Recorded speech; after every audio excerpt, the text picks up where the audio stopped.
Ukrainian units continue to refuse Russian forces even the smallest foothold in Bakhmut and repel their attacks elsewhere, while simultaneously Russian Ministry of Defense personnel, including Putin himself, have said the Russian army needs to get even bigger. But how impossible is that task? We're going to be breaking it all down today, right now. I'm Paul. It is December 22nd, 2022. This is your daily Ukraine update. Let's get into it. Okay, so first off, when we look at the combat map, you guys can see that Russian forces have continued to push in Bakhmut, attacking a little bit south of this sort of key avenue of approach here, probably trying to flank around through this small mine, as well as attacking from the south in Optine. One of the things that's interesting is that I was reading in other analysis, one of the soldiers on the front line said that these attacks sometimes are as little as 10 to 15 men, and that some Ukrainian troops actually think that these are probing efforts where the attackers aren't really expected to return, but instead are artillery scouts, basically, to get the Ukrainians to reveal their position, to allow Russian artillerists to identify and put rounds into Ukrainian positions. It would explain, we've talked about the inability of Russia to concentrate its forces. 10 to 15 personnel is so comically small. To give you an idea, a 10 to 15 person attack element in U.S. doctrine would only be suitable to dislodge a defender of 3 to 5 people. So that's how small these attacks may be, if indeed that reporting is generally correct. You can see also, of course, Russia continuing to try to advance through Bakhmutsky to Soledar. Yakovlivka still contested in this mapping assessment, but we're going to look at least one new map today, right? When we go over to the, we'll make sure we complete the picture here. There continues to be fighting around this northern line of contact, as well as north of Crimea. And of course, Russia continues its three-pronged efforts to push through these major thoroughfares leading out of Donetsk city and having very little to show for it. Again, we talk a lot about this. Even with the withdrawal of Kherson, Russia continues to just disperse its forces and try to serve so many different objectives that it's tough to understand what exactly they think they're going to achieve. When we look at, of course, the control map, we take a look at Bakhmut, and this has assessed that even this tiny foothold of Bakhmut, Russia is still being pushed off of it. This is probably a highly contested bridgehead. But again, Russia's going to need it if they want to be able to move forces through these over this canal. They can't really. It's going to be hard for them to maneuver forces to the south. We talked about this is a direction that one attack came from, but look at how open this terrain is. It's going to be very hard for them to approach these buildings through this largely open terrain. So they really need to get a foothold inside this urban district in order to pass through this canal. And again, even if by some miracle they were able to do it and seize this small urban district, they would have to run the same brutal playbook to cross the Bakhmutika River here as well, right? And Ukrainian forces are almost certainly prepared to make this another defensive line. So it's hard to identify what Russia sees in this particular town and why this incredibly unfavorable terrain is seen as so important. Again, if their plan is to flank it, then they should flank it. They shouldn't continue to launch frontal assaults on it. Though I guess Ukraine and Zelensky are happy to let Ukrainian forces run their target practice on these Russians in Bakhmut. When we go to War Mapper, this is a Twitter account that does daily updated tactical level maps here, and you can see this is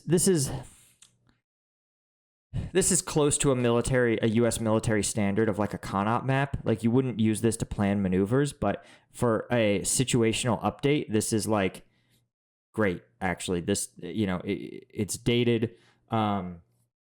uses a standardized format. This you could probably put in front of a commander in somewhere like Afghanistan, and they would be able to understand it. Though obviously in Afghanistan, control looked a little different.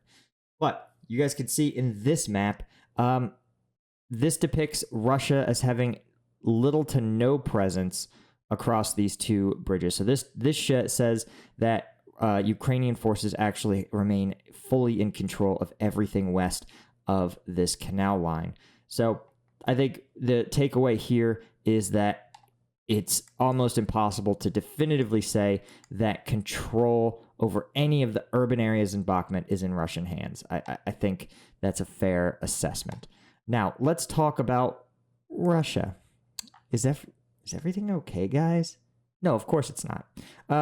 They have, of course, we talked about yesterday, announced a massive military expansion, trying to grow their army by about 500,000 more troops to 1.5 million, including tons of contract servicemen. And they're doing this, of course, by expanding the age for military conscription, raising the age limit from 27 to 30. But they also have this fantasy that they are going to stand up many, many, many new divisions. In fact, they are going to establish Moscow and Leningrad military districts, form a new army corps. To give you an idea, it's something, usually is something like corps, division, brigade, battalion, company. In U.S. forces, we fight as brigade combat teams, so division and corps can get a little squishy sometimes. But you should understand that forming a new army corps is probably in the 20 to 50,000 soldier range. 17 maneuver divisions. Remember, each one of these maneuver divisions is going to need a commander with at least the baseline level of experience needed. It's going to require non-commissioned officers. It's going to require logisticians, repairmen. It's going to require 17 divisions worth of military equipment. 2 airborne assault divisions. So you're going to have airborne qualified people in the tens of thousands, right? You're going to have to at least let them jump out of an airplane one time, or else they're not really an airborne assault division. I guess you could also have them deploy out of helicopters, but you're talking about training tens of thousands of new troops. 3 motorized rifle divisions, which usually means that they're mounted. So you need BMPs or some other type of,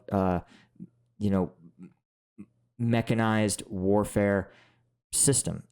And you see this and you realize that it's not clear where they're going to get it. I mean, it's possible that Putin strong-armed Lukashenko from Belarus into agreeing to give up 17 divisions worth of stuff, but I don't even know if Belarus has 17 divisions worth of stuff. So it's hard to say. Is this just like some sort of big power fantasy? Even if they got the equipment, how are you going to stand up leadership teams, a chain of command? Yeah, you can fill it with conscripts, but like, who's going to lead those conscripts? Are you going to get the handful of prisoners that survived Bakhmut to become company, battalion, and brigade commanders? I mean, you see very quickly the absurdity of this sort of idea. It just feels unworkable. And I think it's a testament to the disconnect between the reality on the ground of 15 soldiers at a time throwing themselves at Ukrainian positions, achieving nothing, and the delusion of the Kremlin, who believes that they can comfortably stand up dozens of new army divisions, fully equipped artillery, fully equipped support. It really does just feel like a fantasy.